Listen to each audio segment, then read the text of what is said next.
नमस्कार दोस्तों, welcome to my channel RK Mix Entertainment. आइए आज सुनते हैं अकबर बीरबल की एक शिक्षाप्रद कहानी। दोस्तों, हम लोगों को कभी कभी ऐसा लगता है कि ईश्वर हम पर कृपा दृष्टि नहीं रखता, लेकिन ऐसा होता नहीं।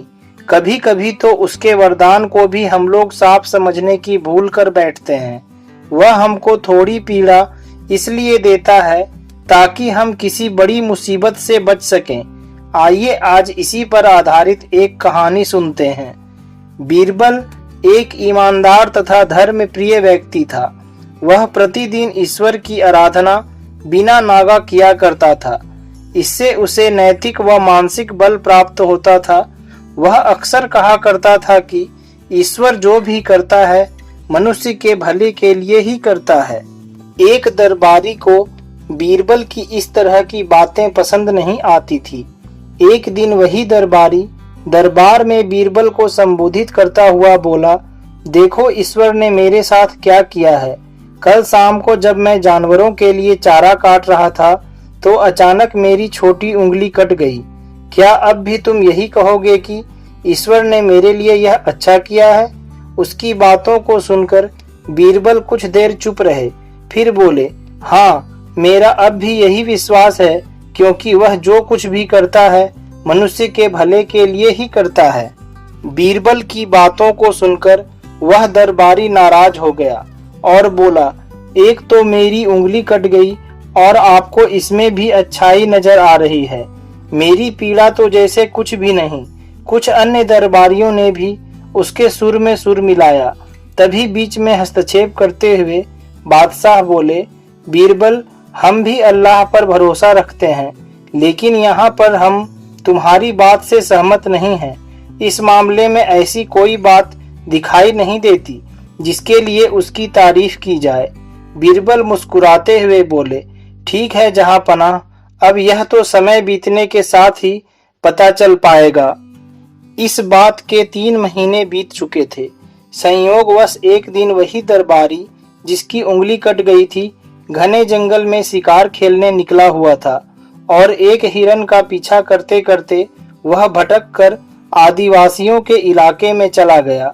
उस कबीले के आदिवासी अपने देवता को प्रसन्न करने के लिए मानव बलि में विश्वास रखते थे, अतः वे उसे पकड़कर अपने कुल देवता के मंदिर में ले गए बलि चढ़ाने के लिए। लेकिन बलि देने का एक नियम था कि जिसकी भी बलि दी जाएगी उसका कोई भी अंग भंग ना हो। जब पुजारी ने उसके शरीर का निरीक्षण किया तो उसके हाथ की एक उंगली कम पाई। उसने तुरंत कहा, नहीं, इस आदमी की बलि नहीं दी जा सकती। यदि 9 उंगलियों वाले इस आदमी को बलि पर चढ़ा दिया गया तो हमारे देवता प्रसन्न होने के बजाय हम लोगों पर क्रोधित हो जाएंगे। अधूरी बलि उन्हें पसंद नहीं, हमें उनका प्रकोप झेलना पड़ सकता है।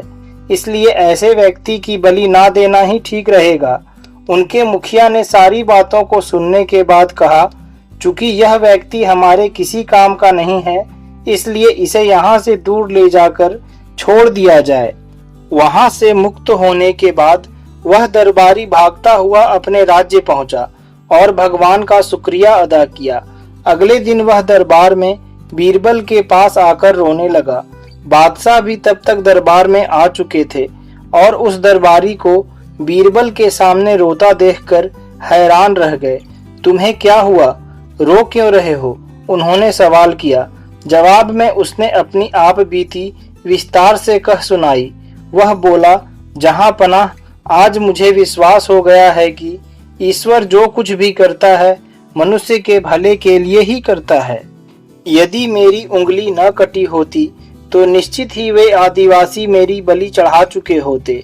आज मुझे बीरबल की वो गूढ़ रहस्यपूर्ण बातों का मतलब समझ में आ गया है, इसलिए मैं रो रहा हूँ। लेकिन ये आंसू खुशी के हैं। मैं खुश हूँ क्योंकि मैं जिंदा हूँ। बीरबल के ईश्वर पे विश्वास को संदेह की दृष्टि से देखना मेरी बहुत बड़ी भूल थी। बादशाह अकबर ने मंद मंद मुस्कुराते हुए दरबारियों की ओर देखा जो सिर झुकाए चुपचाप खड़े थे। अब बादशाह अकबर को भी गर्व महसूस हो रहा था कि बीरबल जैसा बुद्धिमान व्यक्ति उसके दरबारियों में से एक है। दोस्तों, कहानी अच्छी लगे तो हमारे वीडियो को लाइक और हमारे चैनल को सब्सक्राइब जरूर करें।